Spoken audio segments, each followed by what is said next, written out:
Nah kalau setan ini kan bisa masuk kemanapun. Karena setan itu makhluk ruhani. Karena basicnya manusia itu kan galau. Khuliqal insana halu'a. Aku bikin manusia ini seneng berkeluh kesah. Basic ya Gus ya? Basically manusia itu memang tukang keluh kesah. Nah terus hubungannya apa dengan setan? Setan masuk gitu. Keluh kesah itu menghasilkan keraguan.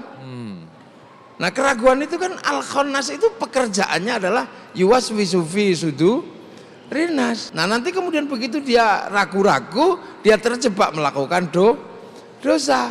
Begitu dosa diingatkan baik. Tapi begitu diingatkan baik, al-khannas juga bisa bermain di situ. Wah kamu ini orang buruk, iya aku memang orang buruk. Akhirnya malah dia tidak pernah melakukan kebaikan karena selalu merasa diri terburuk. Kalau sudah terjebak di dalam al-khannas, kalau ini nekat aja. Dan al-khannas itu iseng kadang. Al-khannas itu gimana Gus? Mengintai, jadi masuk ke dalam diri manusia. Itu menghasilkan keraguan-raguan, pokoknya menggoda ragu-ragu, terus ragu-ragu. Itu. Nah orang nanti lama-lama juga akan ragu-ragu. Dari awal yang baik, belum tentu kemudian dia akan menghasilkan sesuatu yang terus baik. Ragu-ragu bener nggak amal ini diterima atau tidak. Maka kemudian dia nyari yang pasti diterima, yang hanya ada di dalam Quran Sunnah. Ini pasti diterima.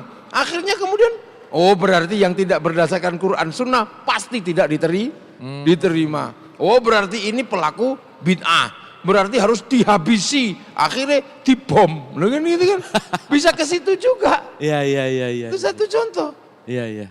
Kotor itu bisa membuat wudhu tidak sah. Sementara kotor itu tidak terlihat. Hati-hati dengan sesuatu yang najis, kamu bisa wudhumu tidak sah. Itu kalau di pondok menghasilkan orang wudhu 10 jam nggak selesai. Nawa itu wudhu, nawa itu, nggak selesai. Sholat juga sama, kamu yang khusyuk. Kalau kamu berpikir yang lain maka sholatmu tidak khusyuk. Sholat tidak khusyuk pasti tidak diterima. Terus tiba-tiba orang pengen khusyuk, menghilangkan pikiran selain Allah. Bagaimana menghilangkan pikiran selain Allah? Wong pada Allah aja belum pernah ketemu. Loh akhirnya usolli. Waduh masih mikir utang, nggak jadi. Usolli, masih mikir anak, usolli. Itu ada di pondok itu, sholat sampai 10 jam, sampai 5 waktu nggak terjadi sholat, karena ragu-ragu usolli. Allah itu ada. Nah, jadi itu bisa pisau bermata dua, kadang hadirnya baik, buruk, gitu masuk. Oke. Gitu loh, makanya penampakan al-khannas itu macam-macam. Kalau kiai tiba-tiba didatangi oleh perempuan yang memang secara fisik, bentuknya sudah aneh gitu, langsung connect, ini paling juga orang jelek gitu kan. Udah malah berhenti. Tapi kalau yang datang rapi, bajunya bagus, jilbabnya bagus, lirik-lirik juga.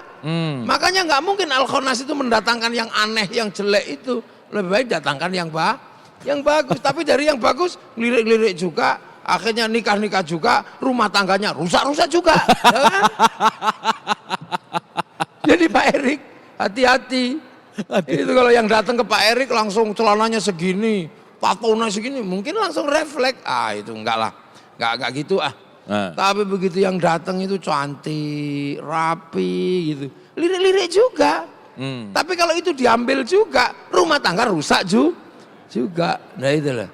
Itu jago itu. Oke. Makanya ada yang mengatakan itu mekanisme iblis itu ya begitu. Mekanisme iblis. Iblis engineering gitu.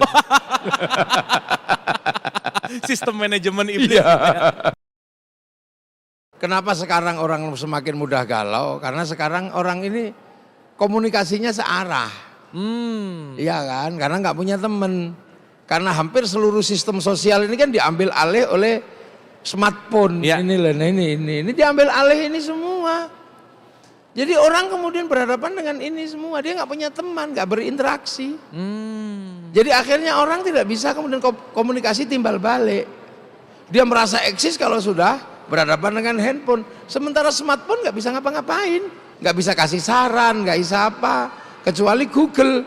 Hai Google, gitu kan? Nah itu termasuk problem kekinian. Oke. Iya, kiai juga ngajar santri juga capek sekarang. Dihukum lari bisa mati. Karena dulu anak-anak dihukum lari nggak ada masalah. Karena sebelum mondok, kalau ngambil sesuatu dikejar yang punya, lari. Nah anak sekarang larinya di game. Nah kalau disuruh lari beneran, mati. Anak dulu mainan anak-anak dibully temannya, biasa. Makanya ketika kemudian di pesantren dibully, tahan. Anak sekarang nggak pernah dibully. Dibully handphone nggak pernah, di game juga nggak pernah. Maka kemudian ketika praktek dibully, ya dia bisa sakit hati. Itu mudah galau. Oke. Makanya berteman itu kan penting, manusia itu makhluk sosial.